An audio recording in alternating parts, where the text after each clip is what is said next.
And this is going to use some of the techniques we learned last time with respect to amortized analysis. And what's neat about what we're going to talk about today is it's a way of comparing algorithms that are so-called online algorithms. And we're going to introduce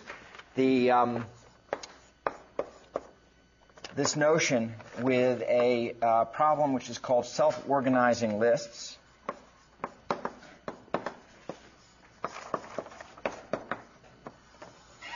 Okay? And so the setup for this problem is that we have a list L of n elements. And we have an operation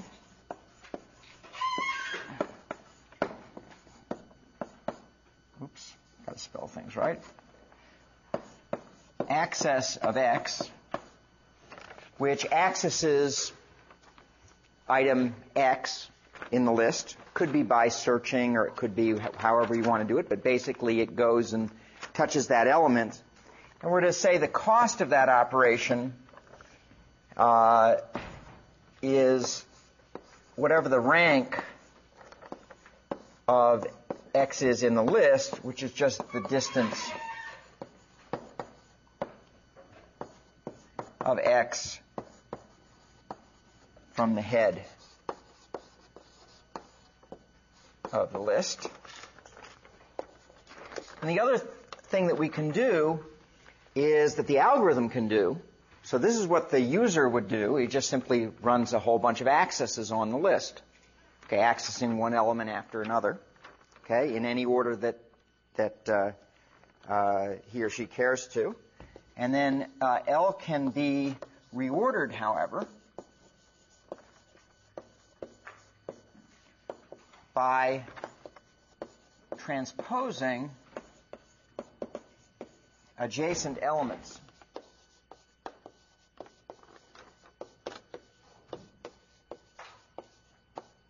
And the cost for that is 1. So, for example, suppose the list is the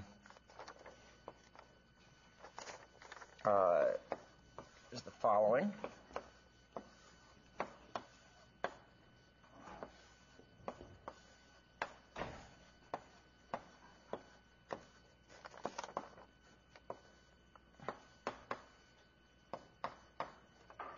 Okay. I missed something here. It doesn't matter. I'll just make it be what I have so that it matches the online video.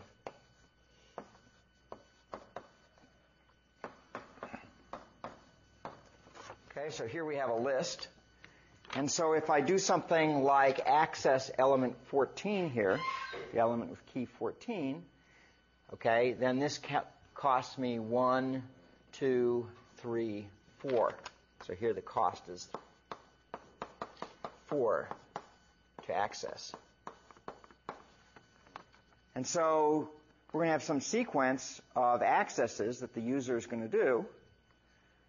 And obviously, if something is accessed more frequently, we'd like to move it up to the front of the list so that you don't have to search as far.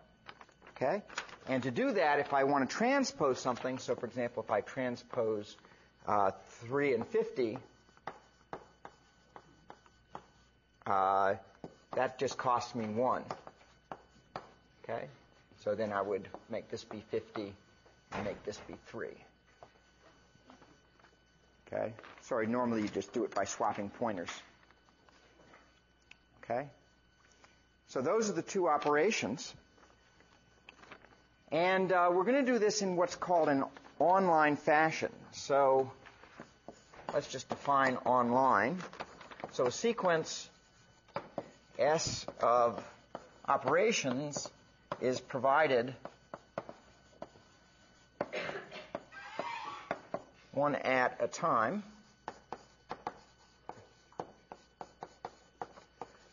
For each operation, an online algorithm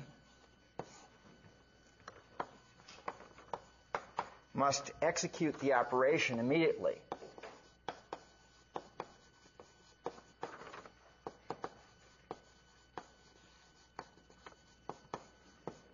Without getting a chance to look at what else is coming in the sequence. So when you make your decision for the first element, you don't get to see ahead as to what the second or third or whatever is. Then the second one you get, and you have to make your decision as what to do, and so forth. So that's an online algorithm. Similarly, an offline algorithm, okay, may see all of S in advance.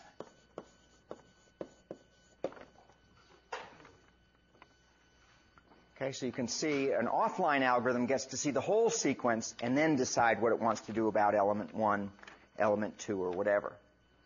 Okay, so an offline algorithm can look at the whole sequence and say, okay, I can see that item number 17 is being accessed a lot. We'll move him early on, move him up closer to the front of the list, and then the accesses cost less for the offline algorithm. The online algorithm doesn't get to see any of that. Okay? So this is sort of like if you're familiar with the game Tetris. Okay? In Tetris, you get one shape after another that starts coming down. You have to twiddle it and move it aside and drop it into place. And there sometimes you get a one-step look ahead on some of them so you can see what the next shape is, but often it's purely online. You don't get to see that next shape or whatever. And you have to make a decision for each one, and you make a decision, then you realize that the next shape's, if you'd made a different decision, it would have been better. Okay? So that's the kind of problem. Offline Tetris would be, I get to see the whole sequence of shapes, and now let me decide what I'm going to do with this one. Okay?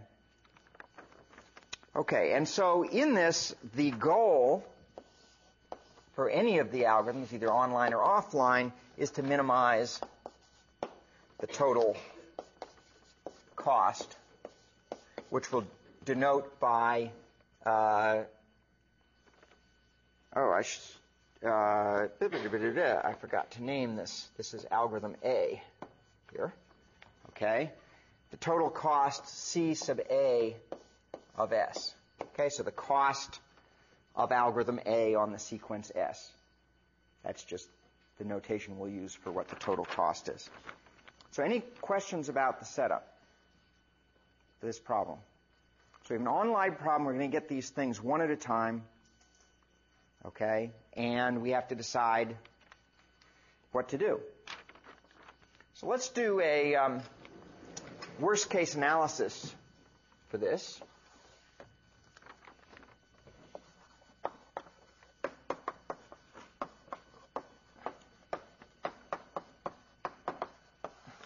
Okay, so if we're doing a worst-case analysis, we can view that we have an adversary that we're playing against who's going to provide the sequence. The user is going to be able to see what we do. And so what's the adversary strategy? What's that? Thwart our plots. Yes, that's his idea. And how is he going to thwart them? Or she? Which is what? For this problem? What's he going to do? Yeah, no matter how we reorder elements using the transposes, he's going to look at every step and say, what's the last element? That's the one I'm going to access. Right? So the adversary always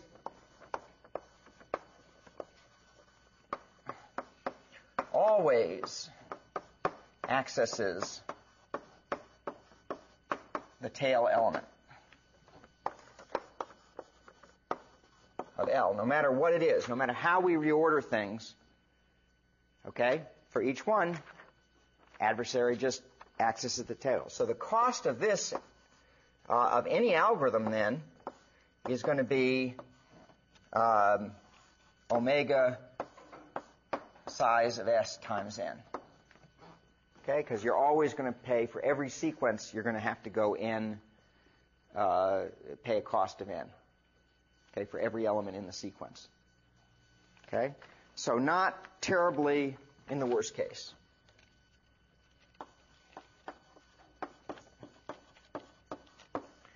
Not terribly good. So people in studying this problem, question? That holds for the online algorithm, right? The offline algorithm, right? If you name those things, that's right. Okay? So we're looking at trying to solve this in an offline sense. In an online sense. Okay? And so the point is that for the online algorithm, the adversary can be incredibly mean. Okay? And just always access the thing at the end. Okay? So what sort of the history of this problem is that people said, well, if I can't do well in the worst case, maybe I should be looking at average case. Okay, and look at, say, the probability, the different elements having some probability distribution. Okay, so let's the average case analysis.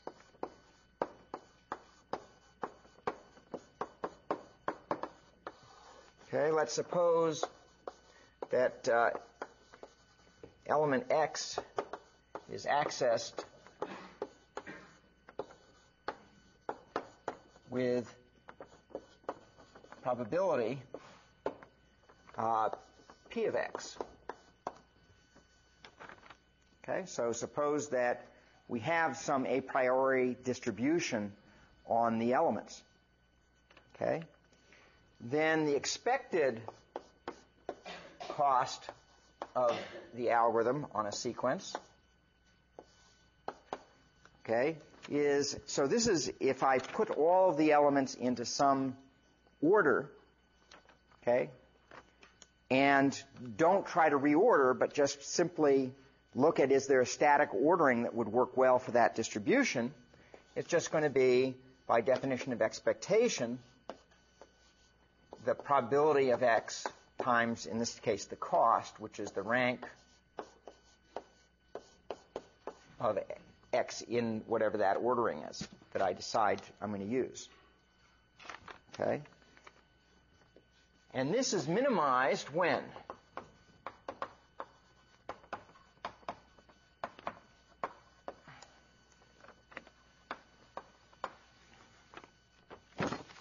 So this is just the definition of expectations. The probability that I access X times the cost summed over all the elements. And the cost is just going to be its position in the list. So when is this value, this summation, going to be minimized?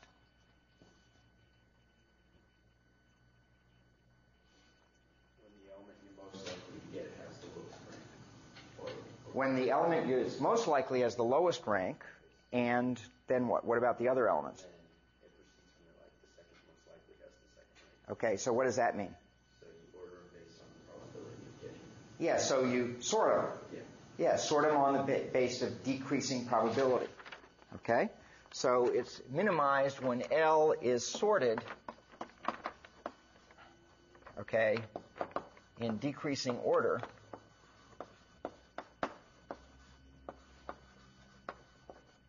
With respect to P. Okay, so we'll just sort them with the most likely one at the front and then just decreasing probability. That way, whenever I access something with some probability, okay, I'm going to access, it's more likely that I'm going to access. And that's not too difficult to actually prove. You just look at, suppose there were two that are out of order, and show that if you swap them, you would improve this this optimization function. Okay? Okay. So if you didn't know it, this suggests the following heuristic. Okay? Which is simply keep account of the number of times each element is accessed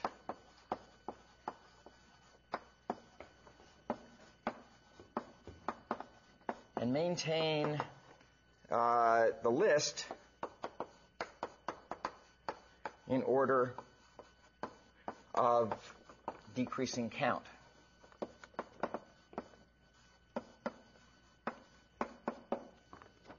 Okay? So whenever something is accessed, increment its count. Okay? And that will move it at most one position, which only costs me one transpose to move it perhaps forward. Okay, actually, I guess it could be more if you have a whole bunch of ties, right? Yeah. So it could cost more. But the idea is over time, the law of large numbers says that this is going to approach the probability distribution. Is the frequency with which you access this divided by the total number of accesses will be the probability. And so therefore you'll get things sorted in decreasing probability. Okay, assuming that there is some distribution that all of these elements are chosen according to, or accessed according to.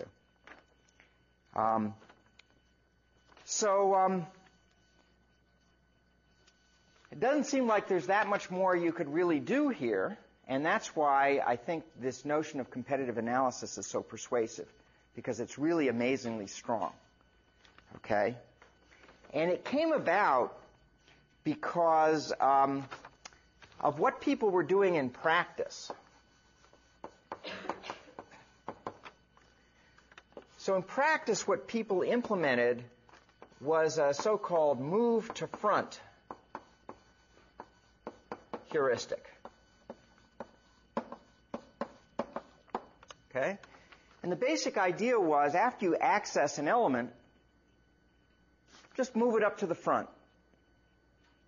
Okay? That only doubles the cost of accessing the element, because I go and I access it, chasing down, paying the rank, and then I have to do rank number of transposes to bring it back to the front. So it only cost me a factor of 2, and now if it happens to be a frequently accessed element, over time you'd hope that the most likely elements were near the front of that list. Okay, so after accessing X, move X to the head of the list using transposes, and the cost is just equal to twice the rank in L of X, okay, where the 2 here has 2 parts. One is the access, and the other is the transposes.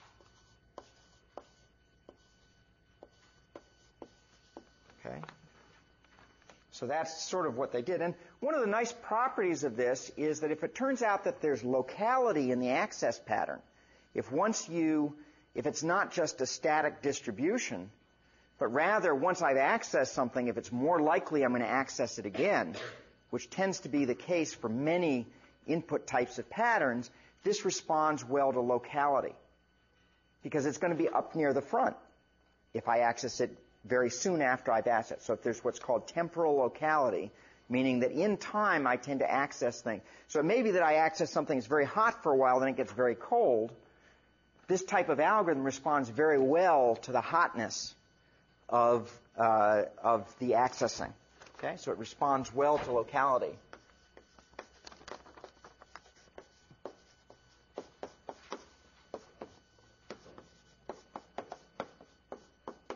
In S. So this is sort of what was known up to the point that a very famous paper was written by Danny Slater and Bob Tarjan, where they took a totally different approach to looking at this kind of problem. Okay, and it's an approach that now you see everywhere, from analysis of caching in high-performance processors to analyses of disk paging to just a huge number of applications of this basic technique. And that's the technique of competitive analysis.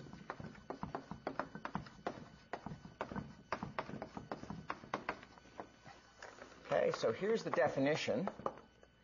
So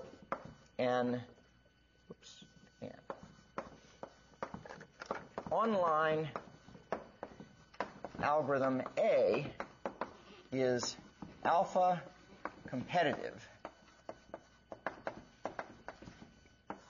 Okay. If there exists a constant K such that for any sequence S of operations, the cost of S using algorithm A is bounded by alpha times the cost of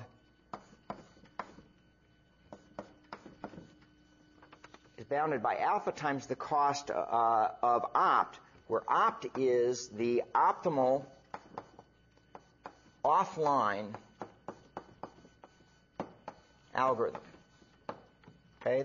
So the optimal offline, the one that knows the whole sequence and does the absolute best it could do on that sequence. Okay, that's this cost here. This is sometimes called God's algorithm. Okay, not to bring religion into the classroom or to offend anybody, but that is what people sometimes call it. Okay, so the fully omniscient knows absolutely the best thing that could be done, sees into the future, the whole works. Okay, gets to apply that. That's what opt's algorithm is.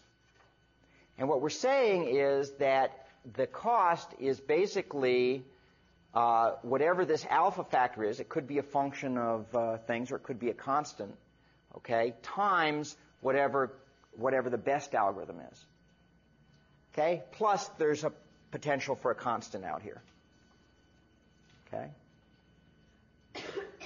So, for example, if alpha is 2, then we say it's too competitive. That means you're going to do, at worst, twice the algorithm that has all the information, but you're doing it online, for example. Okay? So really pretty powerful notion. And what's interesting about this is not even clear these things should exist, to my mind.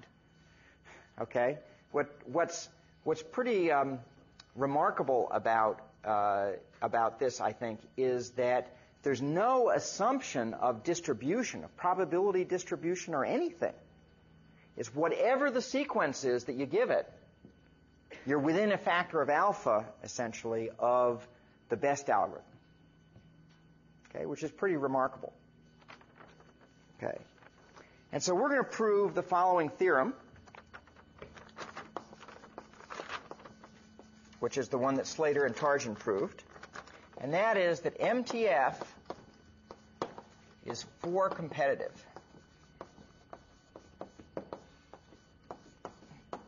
For self-organizing lists.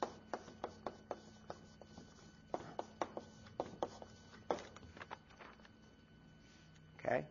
So the idea here is that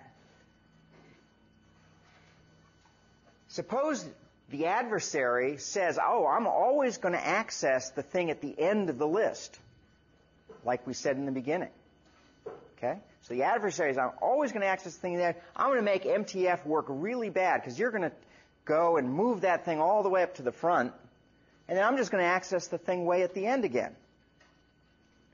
Okay? Well, it turns out that, yeah, that's a bad sequence for move to front. Okay? And it will take a long time, but it turns out God couldn't have done better. Okay? By more than a factor of 4. No matter how long the list is. Okay? That's pretty amazing. Okay?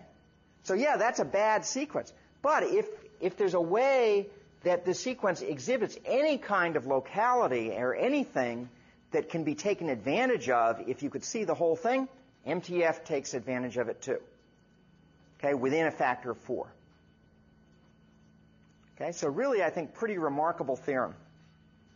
Pretty remarkable theorem. And it's the basis of many types of online analysis of online algorithms. Almost all online algorithms today are analyzed using some kind of competitive analysis.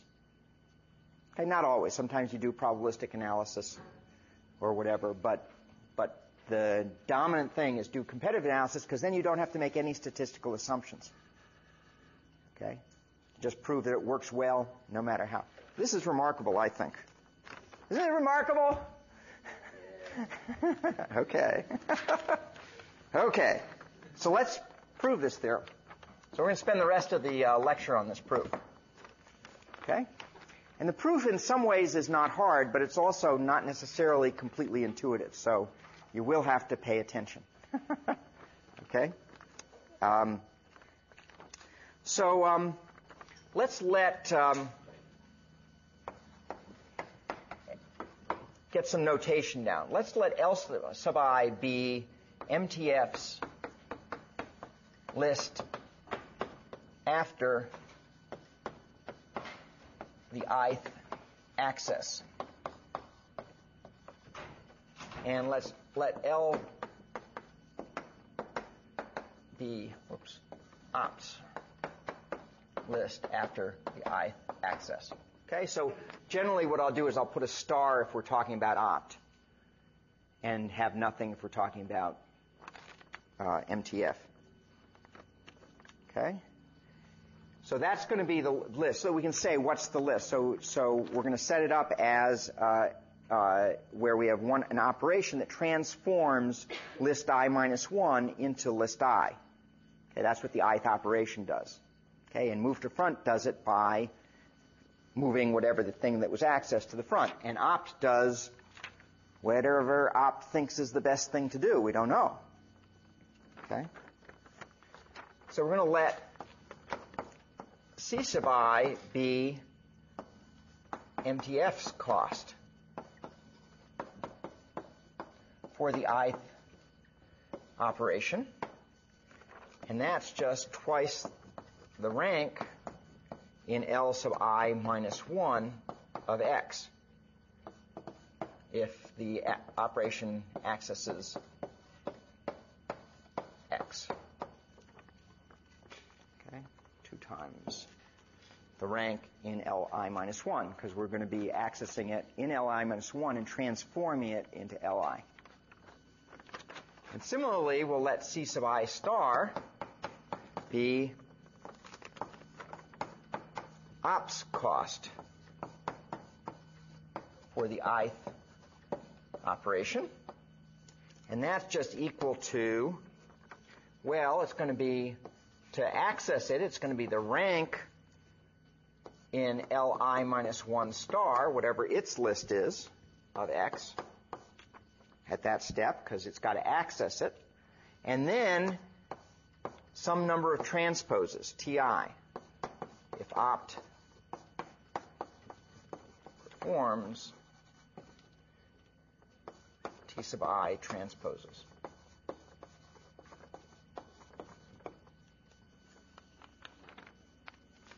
Okay? So we have the setup where we have 2 different lists that are being managed, and we have different costs in the lists. And what we're interested in is comparing in some way MTF's list with ops list at any point in time. And how do you think we're going to do that? What technique do you think we should use to compare these 2 lists? General technique. From last lecture. Well, it is going to be amortized, but what? How are we going to compare them?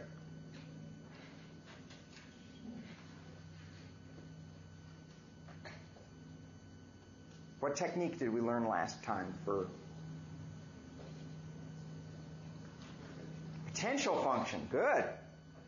Okay, we're going to define a potential function, okay, that measures how far apart these 2 lists are. Okay?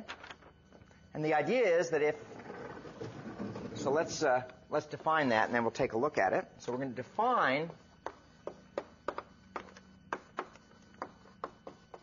a potential function potential.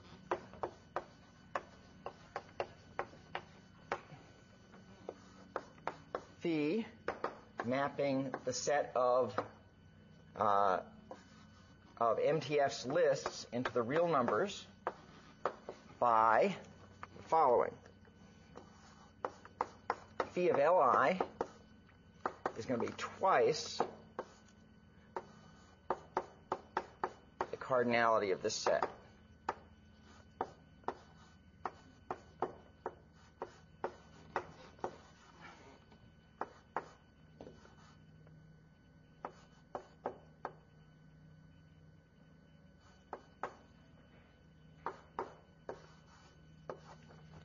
Okay.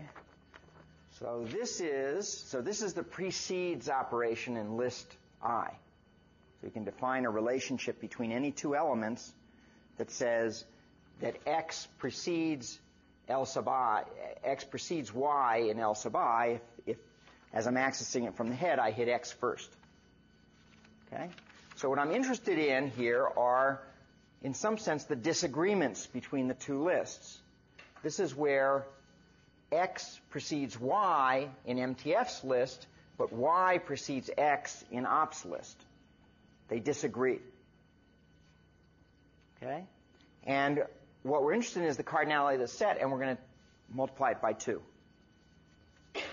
Okay? So that's equal to 2 times, so there's a name for this type of thing. We saw that when we were doing sorting. Anybody remember the name? Briefly, very briefly. I don't expect anybody remembers it, but somebody might. Inversions, good. Okay, twice the number of inversions. So let's just do an example. So let's say L sub I is the list with 5 elements. Okay, let's say I'll use characters for the order, just to keep things simple.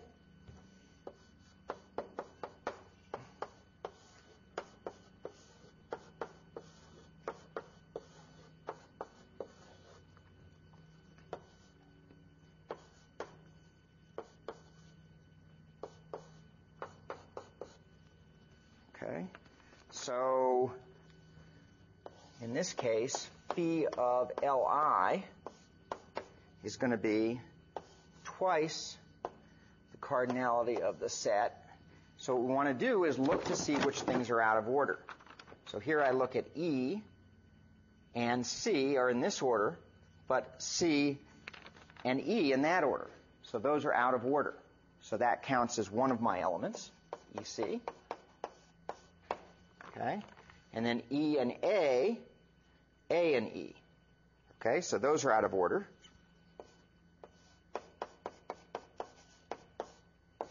And then ED, DE, out of order.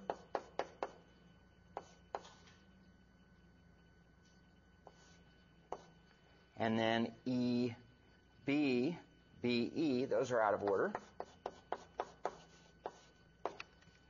And now I go CA, CA. Those are in order, so it doesn't count. CD, CD, CB, CB, so nothing with C. Then AD, AD, those are in order. AB, AB, those are in order. So then DB, BD, so BD. And that's the last one. So that's my potential function, which is equal to, therefore, 10. Because the cardinality of the set is 5. I have 5 inversions, okay, between the two lists. Okay? Okay, so let's just check some properties of this potential function. Okay? First one is that notice that phi of Li is greater than or equal to 0 for all I. The number of inversions might be 0, but it's never less than 0. Okay, it's always at least 0. So that's one of the properties that we normally have when we're dealing with potential functions. And the other thing is Well, what about phi of L0? Is that equal to 0? Well, it depends upon what list they start with. Okay? So, what's the initial ordering? So it's 0 if they start with the same list. Then there are no inversions. But they might start with different lists. We'll talk about different lists later on. But let's say for now that it's 0 because they start with the same list. That seems like a fair comparison.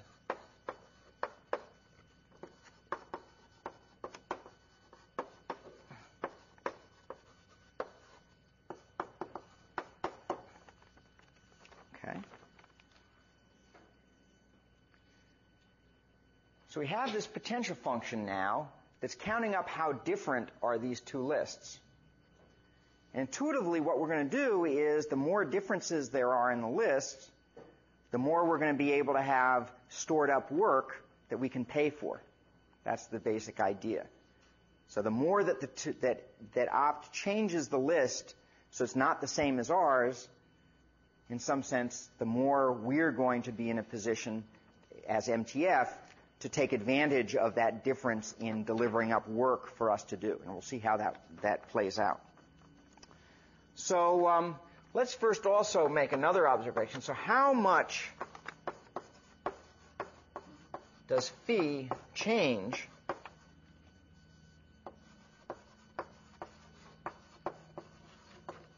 from one transpose?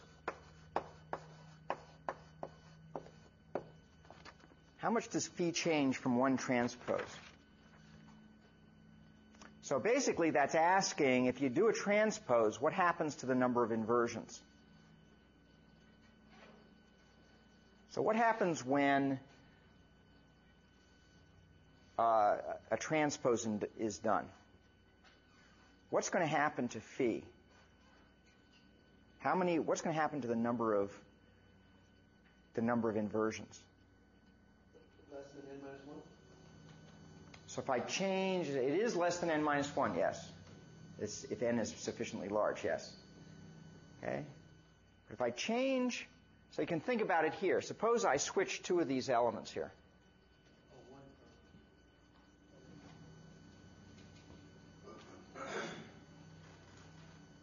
How much are things going to change? Yeah, it's basically 1 or minus 1. Okay? Because a transpose creates or destroys one inversion. So if you think about it, if I change, for example, C and A, the relationship of C and A to everything else in the list is going to stay the same. The only thing possibly that happens is that if they're in the same order when I transpose them, I've created an inversion. Or if they were in the wrong order when I transpose them, now they're in the right order. So therefore, the change to the potential function is going to be plus or minus 2 because we're counting twice the number of inversions.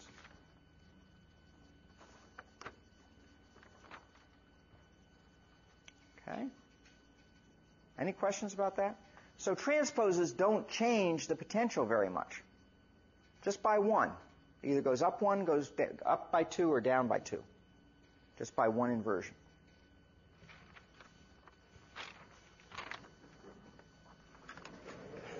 So now let's take a look at how these two algorithms operate.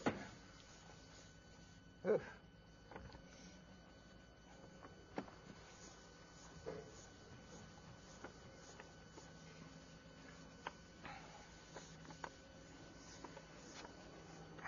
Okay, so what happens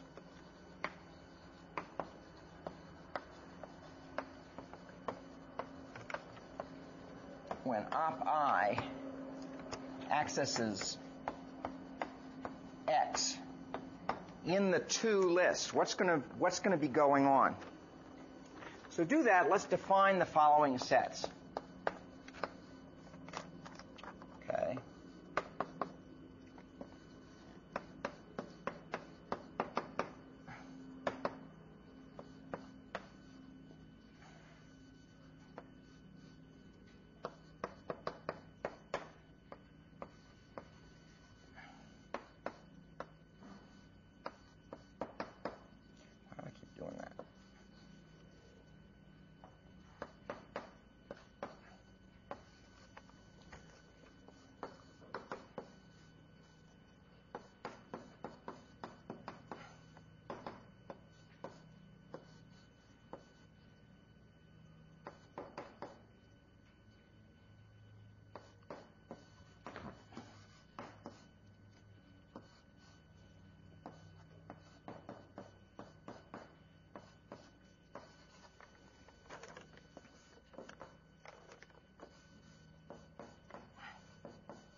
So we're going to look at when we access X, we're going to look at the two lists and see what the relationship is. So let me, based on things that come before and after. So I think a picture is very helpful to understand what's going on here.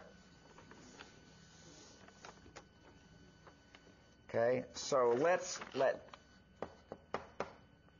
so here's L sub I minus 1, and we have our list, which I'll draw like this, and somewhere in there we have X.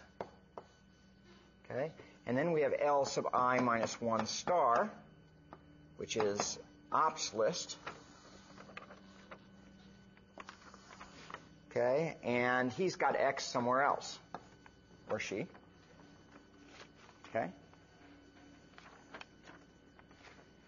And so, what is this set? This is the set of Y, okay, that come before X. So that's basically sets A and B.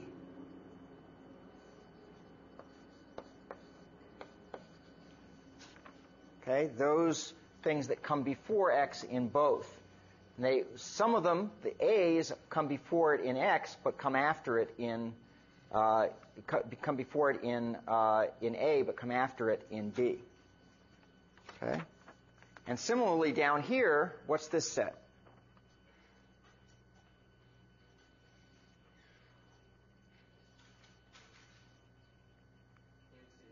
That's A union C. Good. And this one? Duh. Yeah, C, it better be C union D, because I got A union B over there, and I got X, so that better be everything else. Okay, and here is B union D. Okay?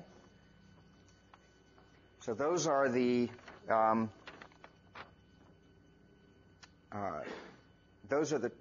four sets that we're going to care about. We're actually mostly going to care about these two sets. Okay? And we also know something about the R here. The position of X is going to be the rank in L minus 1, L sub I minus 1 of X. And here, this is R star, is just the rank in L sub I minus 1 star of X. So we know what these ranks are.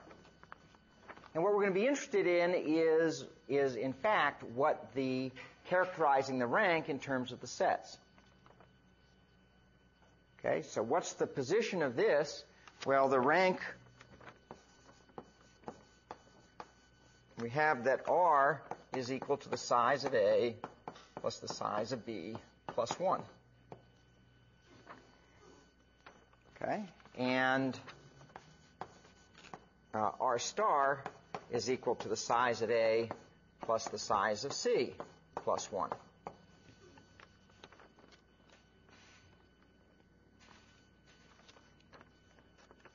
So let's take a look at what happens when these two algorithms do their thing. So when the access to X occurs, we move X to the front of the list. Okay, goes right up to the front. So how many inversions are created and destroyed? So how many are created by this? That's probably how many inversions are created?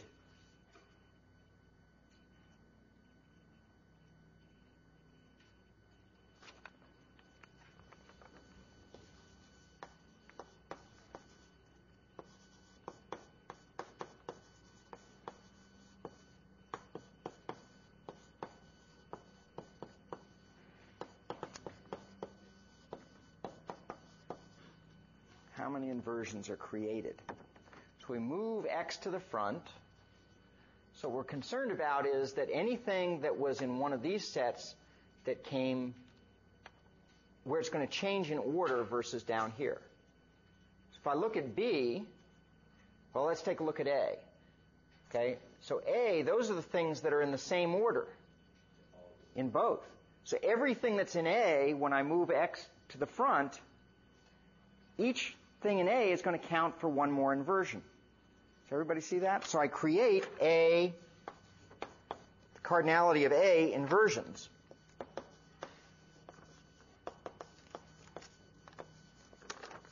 And we're going to destroy, well, everything in B came before X in this list and after X in this. But after we move X, they're in the right order. So I'm going to destroy B inversions, order B, cardinality of B inversions. Okay? So that's what happens when we operate with move to front. We create A inversions and destroy B inversions. Okay, by doing this movement. Okay. Now, let's take a look at what opt does. So each transpose, we don't know what opt does. He might move X this way or that way. We don't know. But each transpose by opt, well, we're going to be interested in how many inversions it creates, and we've already argued that it's going to create at most one inversion per transpose. So he can go and create more inversions. Okay? So let me write it over here. Thus,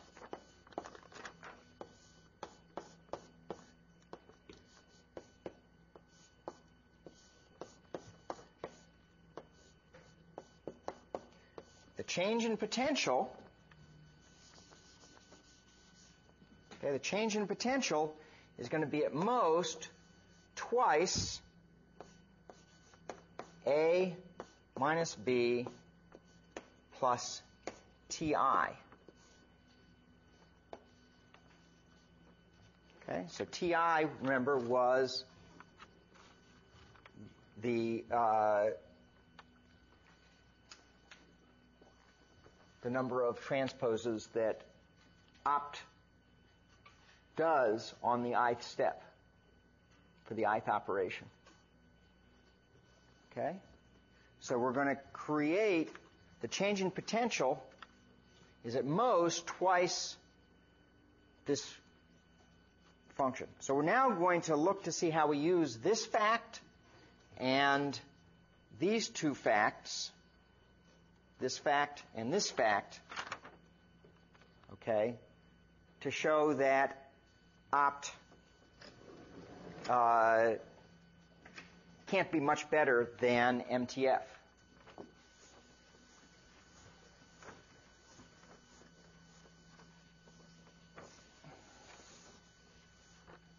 Okay.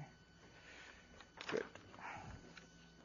And the way we're going to do that is look at the amortized cost of the ith operation. Okay, what's MTF's amortized cost? Okay, and then we'll make the argument, which is the one you always make, that the amortized costs upper bound the true costs. Okay, but the amortized cost is going to be easier to calculate.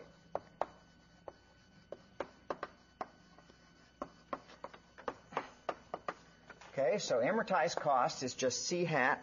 Actually, let me make sure I have lots of room here on the right. C sub I hat, which is equal to the true cost plus the change in potential.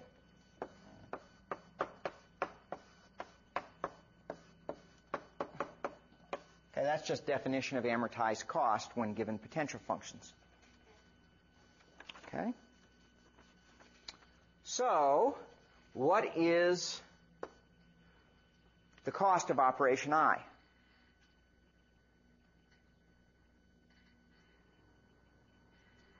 Okay, in this context here. Okay, we accessed X there. What's the cost of operation I?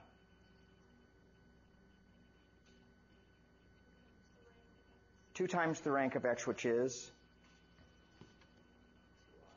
2r. Okay, so 2r for that part of it.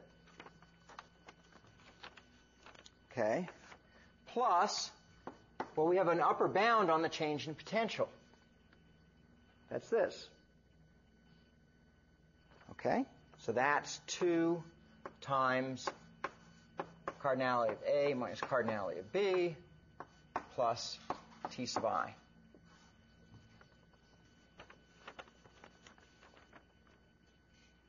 Okay, everybody with me? Yeah, okay, I see lots of nods, that's good.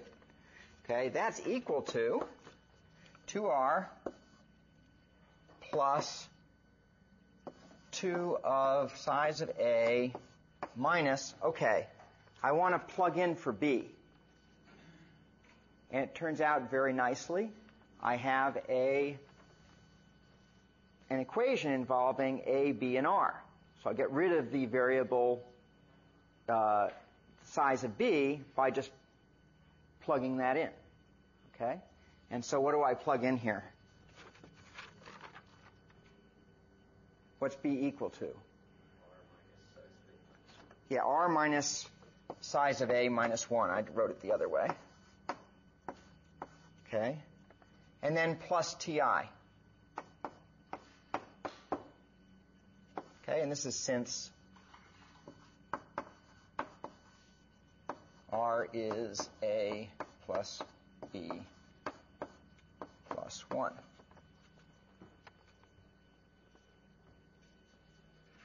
Okay, everybody with me still? Just doing algebra. But we've got to make sure we do the algebra right. Okay, so that's equal to, let's just multiply all this out now. Get 2r plus, I have 2a here minus a, so that's 4a. And then 2 times minus r is minus 2r.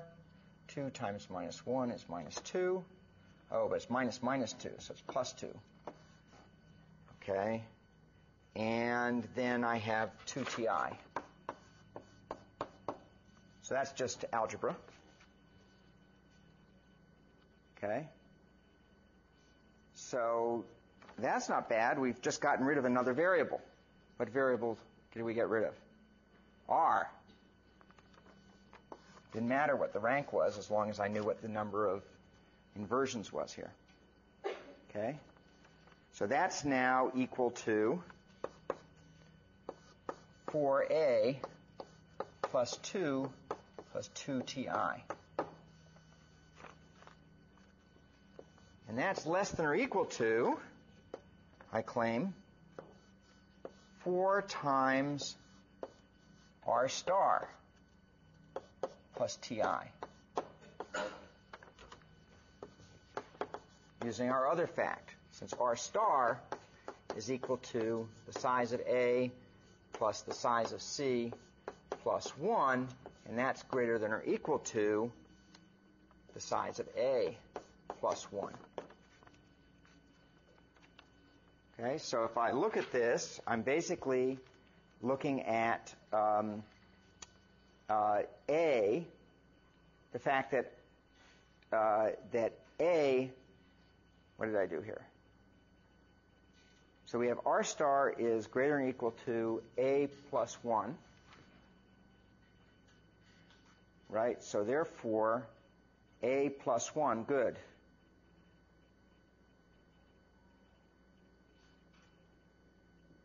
Yeah, so this is basically less than or equal to 4a plus 4, which is 4 times a plus 1.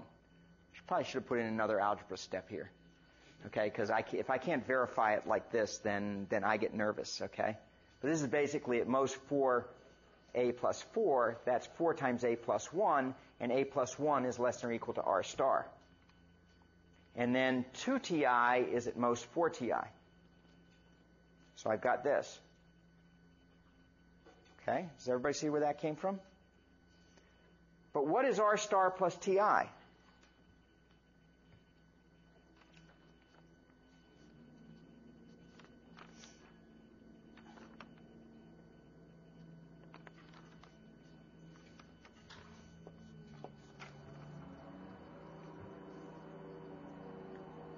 What is R star plus Ti? What is it? It's Ci star. That's just Ci star.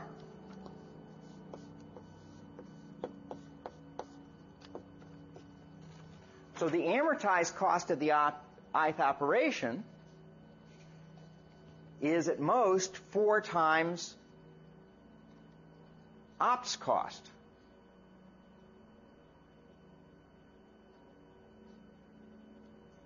Okay? That's pretty remarkable. Okay? So the amortized cost of the ith operation is just 4 times ops cost. Now, of course, we have to now go through and analyze the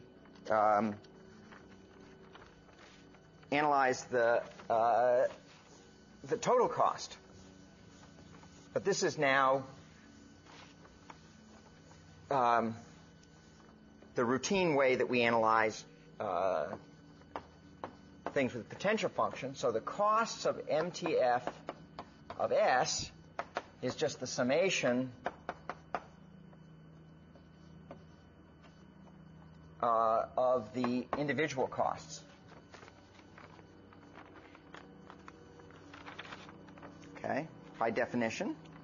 And that is just the sum I equals 1 to S of the amortized cost plus the minus the change in potential.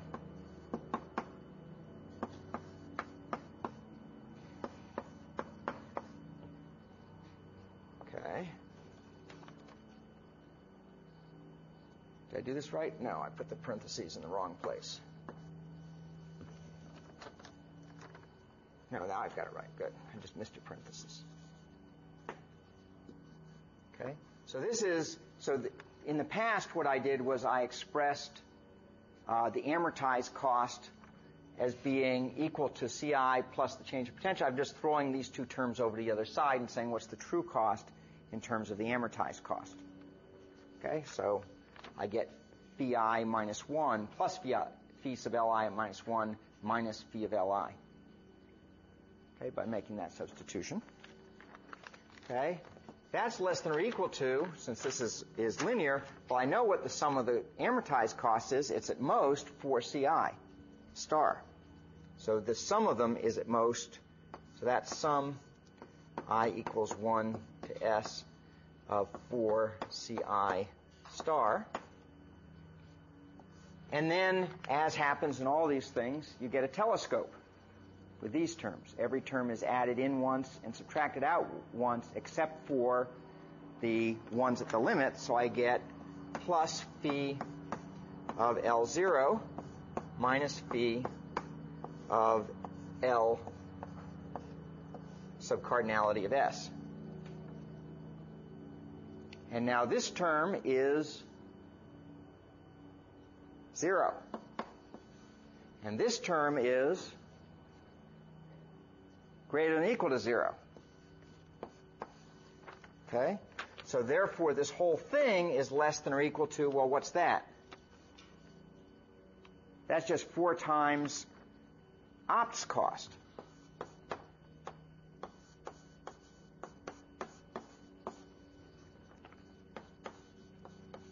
And so we're 4 competitive.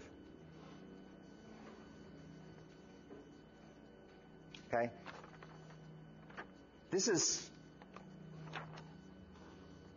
is amazing, I think. Okay, it's not that hard, okay, but it's quite amazing that just by doing this simple heuristic, you're nearly as good as any omniscient algorithm could possibly be. Okay, you're nearly as good. And in fact, in practice, this is a great heuristic. So if ever you have things like a hash table that you're accessing by chaining, okay, often it's the case that if when you access the elements, you just bring them up to the front of the list. It's an unsorted list that you've put them into. Just bring them up to the front. You can easily save 30-40% in runtime for the accessing to the hash table, because you'll be much more likely to find the elements inside. Of course, it depends on the distribution and so forth, and for empirical matters. But the point is that you're not going to be too far off from the ordering that an optimal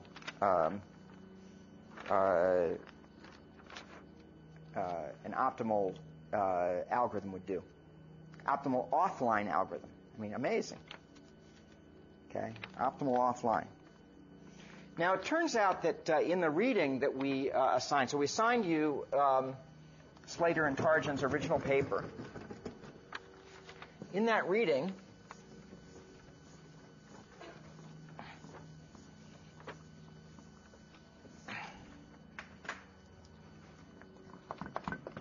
they actually have a slightly different model where they count transposes that move an accessed element X toward the front of the list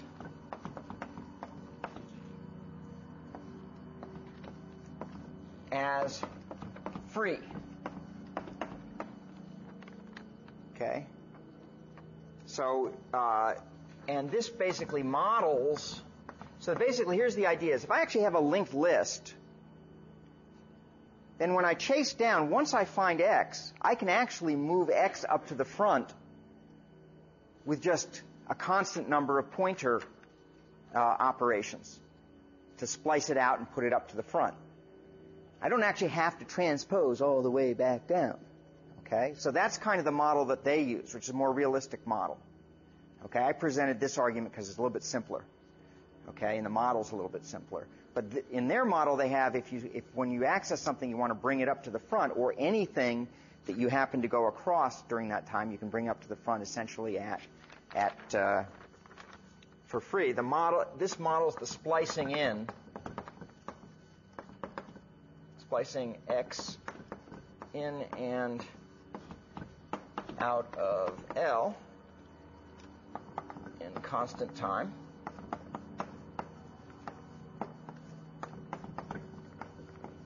Then MTF is, it turns out, too competitive.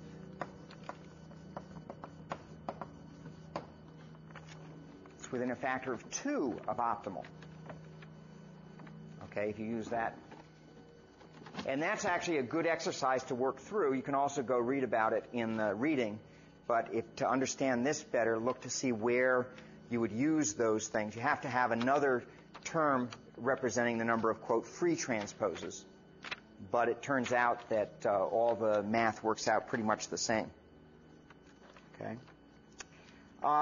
Let's see. Another thing I promised you is what if, to look at the case, what if they don't start with the same list? Okay. What if the two lists are different when they start? Then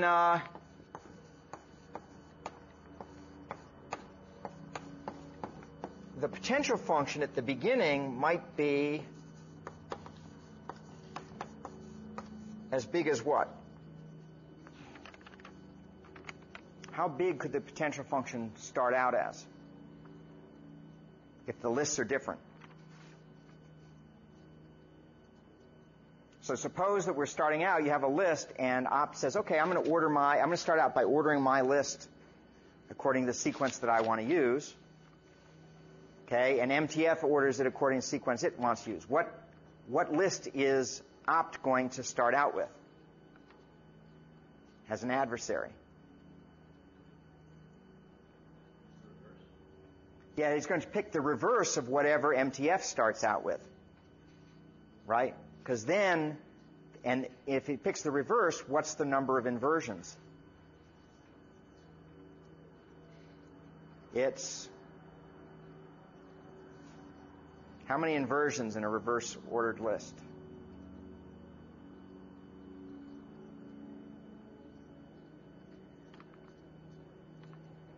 Yeah. N choose 2. Okay.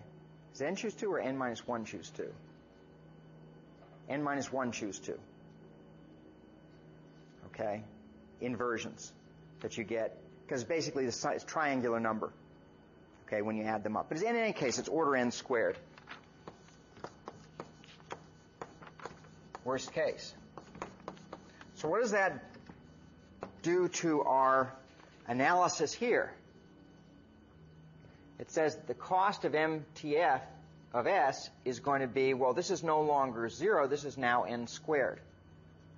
Okay, so we get that the cost of MTF of S is at most 4 times ops thing plus order n squared. Okay? And if we look at the definition, did we erase it already? Erase the definition of competitive. Okay? This is still for competitive. Okay?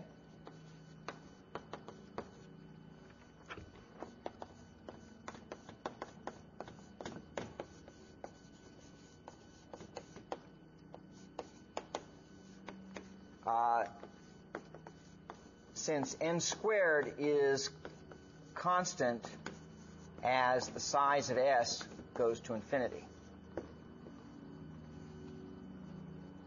This is once again sort of your notion of what does it mean to be a constant. Okay?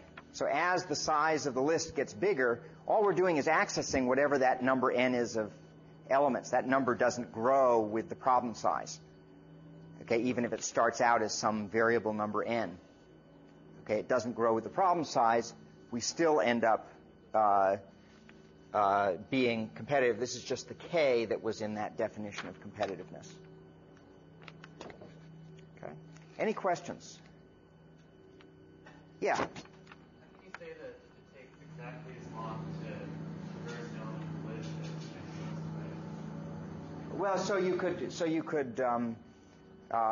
could change the cost model a little bit. number 4 depend on that? Yeah. Yep. And that's a good one to work out. What if you say the cost of transposing? So cost of transposing is probably moving 2 pointers, approximately 3 pointers. So suppose that the cost of, wow, that's a good exercise, okay? Suppose the cost was 3 times to do a transpose, was 3 times the cost of doing an access, following a pointer. Okay, how would that change the number here? Okay, good exercise. Great exercise. Okay, good final question. Okay, yes, it'll affect the constant here. Just as when we do the free transpose, when we move things towards the front, that we consider those as free. Okay, those operations end up reducing this constant as well. Okay, but the point is that this constant is independent of the constant having to do with the number of elements in the list. So that's a different constant. Okay, so this is a constant. Okay. And so as with a lot of these things, there's 2 things. One is there's the theory. So theory here backs up practice. Okay, those practitioners knew what they were doing. Okay, without knowing what they were doing. Okay, so that's really good. Okay, and we have a deeper understanding that's led to, as I say, many algorithms for things like the important ones are like paging. So what's the common page replacement policy that people study? People have in most operating systems. Who's done 6033 or something? Yeah, it's least recently used, LRU. People have heard of that. Okay? So you can analyze LRU competitive and show that LRU is actually competitive. Okay, with optimal page replacement under certain assumptions.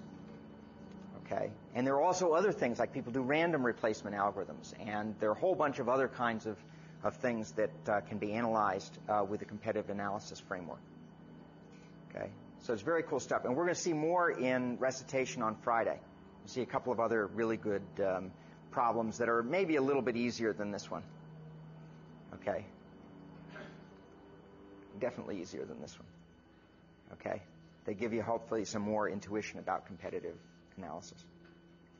I also want to warn you about next week's problem set. Okay. So next week's problem set has a programming assignment on it. Okay? And the programming assignment is mandatory. Okay? Meaning, well, all the problem sets are mandatory, as you know, but if you decide not to do a problem, there's a little bit of a penalty, and then the penalties scale dramatically as you stop doing problem sets. But this one is mandatory. Okay? You don't pass the class. You get an incomplete if you do not do this programming assignment. Now, I know that some people are less practiced with programming. And so what I encourage you to do over the weekend is spend a few minutes and work on your programming skills if you're not up to snuff in programming. It's not going to be a long assignment, but if you don't know how to read a file and write out a file and be able to write a dozen lines of code, okay, if you're weak on that, this weekend would be a good idea to practice reading in a text file. It's going to be a text file. Read in a text file, do some manipulations, write out a text file. Okay? So I don't want people to get caught with this being mandatory and then not have time to finish it because they're busy trying to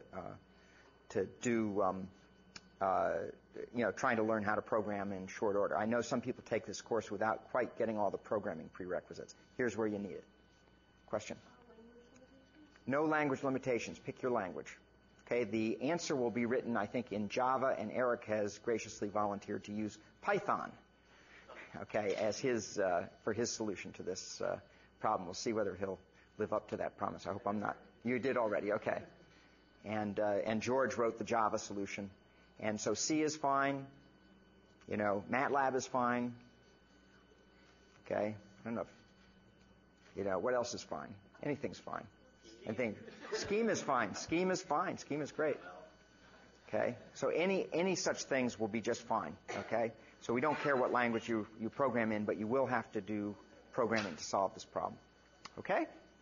So thanks very much. See you next week.